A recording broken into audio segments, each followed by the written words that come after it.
사도행전 17장 1절에서 9절.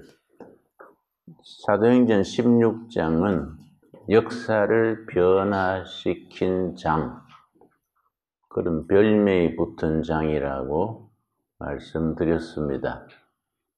사도 바울이 선교 방향을 아시아 쪽으로 잡았는데 사도행전 16장에서 유럽으로, 마케도니아로 바꾸어라. 성령이 지시하셔서 예수의 영이 아시아 쪽으로 복음 전하는 것을 허락지 아니하시고 유럽의 첫 관문인 마케도니아 쪽으로 선교 방향을 돌려라. 강력하게 지시하셔서 방향을 돌려서 유럽으로 향했습니다. 첫 도시가 빌립보입니다. 유럽의 첫 도시입니다. 빌립보에서 옷감 장사, 자주 장사하는 루디아를 만나서 유럽의 첫 세례 교인이 됐습니다. 그리고 빌립보 교회가 유럽의 첫 교회가 됐습니다. 그 뒤로 복음이 펠로폰네소스 반도, 빌립보, 데살로니가, 아데네, 고린도 거쳐서 로마로 건너갔습니다. 로마에서 유럽이 기독교화되고 그 유럽에서 영국, 스코틀랜드 거쳐서 16세기에 영국의 퓨리탄 청교도들에 의해서 미국으로 건너갔습니다. 미국에서 다시 20세기, 19세기 말부터 미국 선교사들이 한국으로 복음을 전했습니다. 이 복음이 전파되는 그 과정을 복음의 서진 운동 그럽니다. 이제 한국, 중국, 인도, 이슬람 지역 건너서 예루살렘에까지 복음이 되돌아가는 그 운동을 백투 예루살렘 운동, 예루살렘으로 복음의 출발지가 되었던 예루살렘으로 다시 지구를 서쪽으로 한 바퀴 돌아서 예루살렘으로 되돌아가는 운동을 백투 예루살렘 그렇게 부릅니다. 특별히 중국 지하교회 지도자들이 그들의 기도 제목을 백투 예루살렘 그걸 기도 제목으로 삼고 있습니다. 내가 중국 교회에 관심이 많아서 여러 번 갔다 오고 지도자들과 만나서 집회도 하고 했는데 그 사람들은 2030 운동, 중국교회 지도자들은 중국교회의 2030 운동을 펼치고 있습니다. 2030 운동은 2030년까지 중국의 크리스찬을 25%까지 올린다. 이 그들의 목표가 2030 운동입니다. 지금은 중국교회 교인은 지하교회가 한 8천만에서 1억, 정부가 인정하는 3자교회가 중국 공산당 정부가 공식적으로 발표한 숫자가 3천만입니다. 그래서 그걸 3자교회 그럽니다. 3자교회 3천만, 지하교회 8천만, 혹은 1억 합치면 1억 1천에서 1억 2, 3천 그 부근을 웃도는 숫자입니다. 중국교회가 과거에는 공산당 지하에서 농촌 중심으로 복음이 전파됐었는데 지금은 도시화가 돼서 지식인, 청년, 대학생들이 기독교에 마음을 열고 받아들이고 있습니다. 내가 북경에 갔더니 베이징 대학생, 대학원생들이 스스로 성서 공부 모임을 만들어서 40명이 모여서 외부 선교사 도움 없이 스스로 성경과 기독교를 공부하고 있었습니다. 내가 그 모임에 초청을 받아가서 한 2시간 얘기했는데, 당신들은 어떻게 외부 선교사 도움이 없이 스스로 성경을 공부하게 됐느냐 그랬더니, 자기들은 포스트 코뮤니즘, 공산주의 이후에 중국을 생각했다는 겁니다.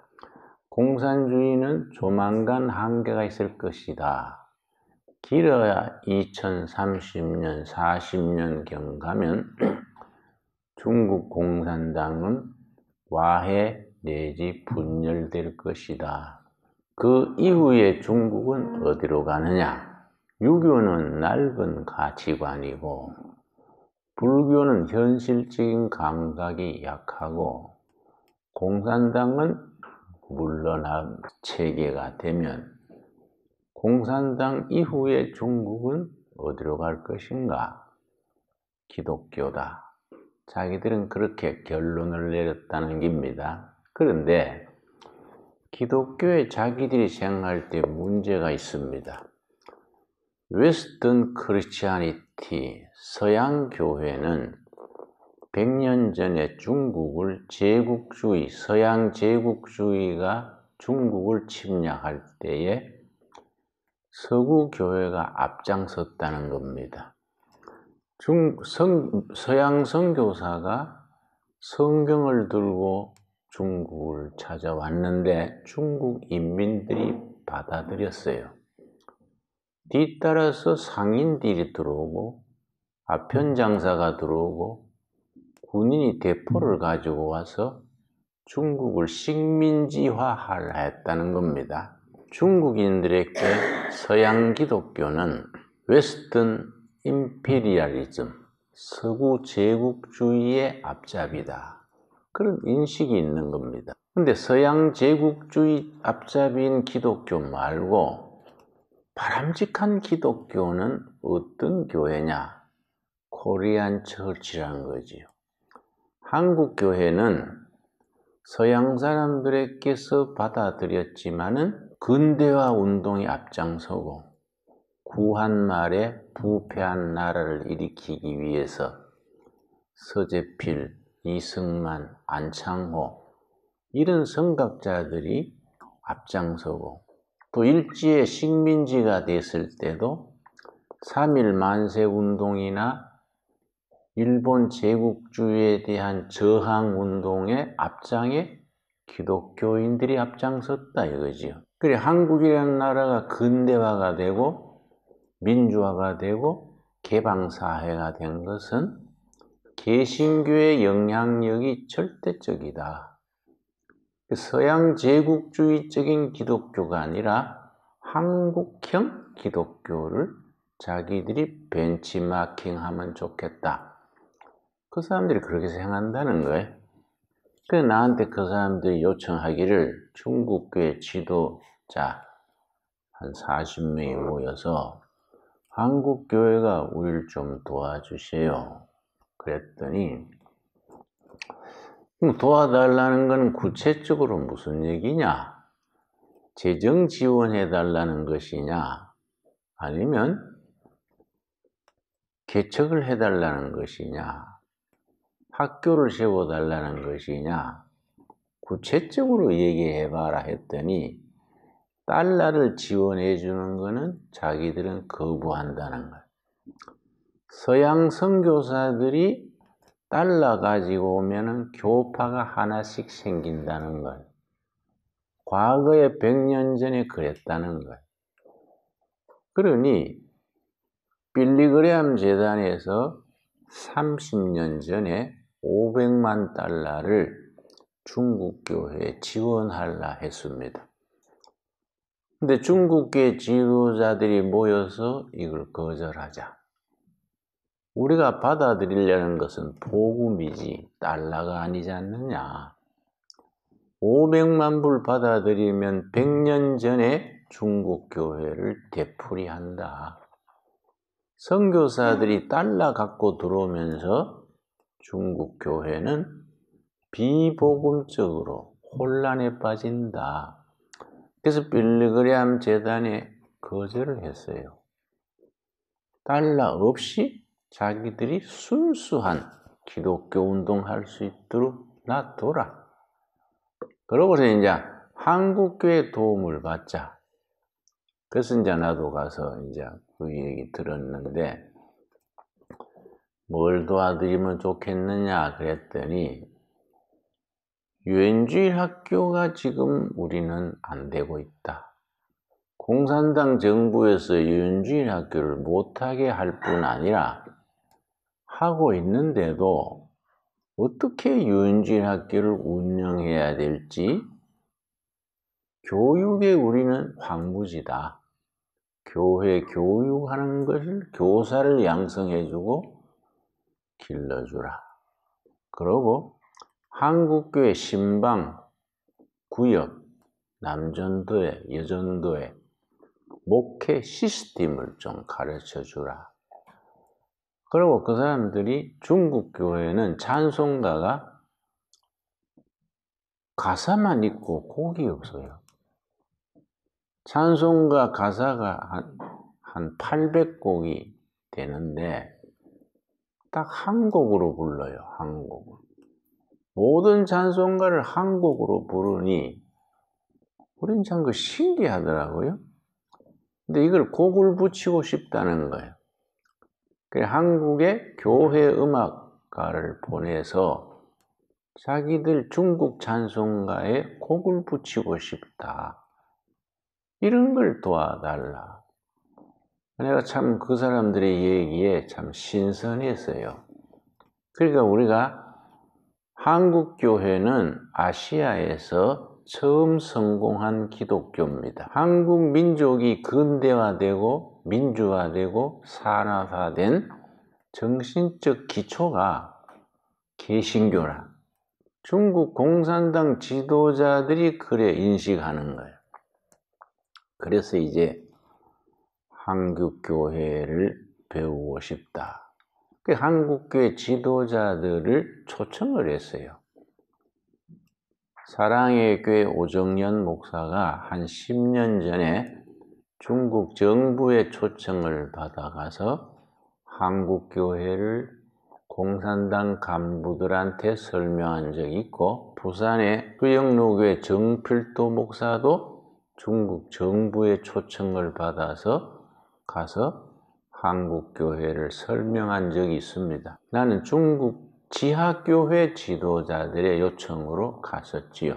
그 다음에는 월남, 비에트남 정부에 내가 초청을 받았습니다. 비에트남 정부의 종교성이 있어요. 그 성장이 장관급입니다. 성장이 나를 초청을 했어요. 내가 가가지고 어떻게 공산당 사회주의 정부가 한국 개신교 목사를 초청했냐? 그랬더니 그 성장이 얘기해요. 어차피 베트남이 앞으로 종교를 개방 정책을 할 텐데, 캐톨릭은 프랑스가 캐톨릭 국가인데 프랑스가 오래도록 베트남을 식민지로 다스리면서 캐톨릭이 그 앞장섰다 이게. 베트남 전쟁은 프랑스의 캐톨릭이 앞장선 베트남 캐톨릭 신자들이 이권을 차지해서 땅을 차지한 거예요. 거기에 불교 신자들이 소작을 붙인 거예요. 베트남 전쟁은 단순하다는 거예요. 캐톨릭 지주들과 불교 소작인 사이의 투쟁이 베트남 전쟁이다. 불교 소작인들 속에 공산주의자들이 침투해서 캐톨릭 지주를 몰아내고 프랑스 제국주의 몰아내고 독립국가를 세우자. 그걸 하고 다니는 사람들이 비에트콩이다.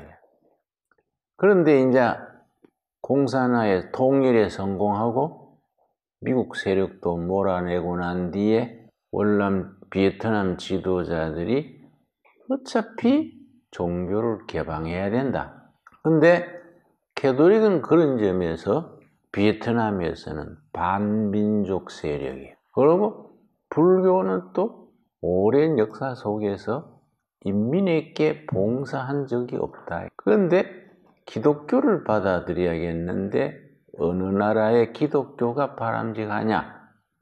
한국의 기독교가 자기들이 볼 때 반제국주의 투쟁하고 민주화, 산업화에 앞장섰으니 한국 개신교를 우리가 배우자. 그래서 한국 목사들 중에 조사를 했다는 거예요. 누구를 초청해서 배우면 좋을까?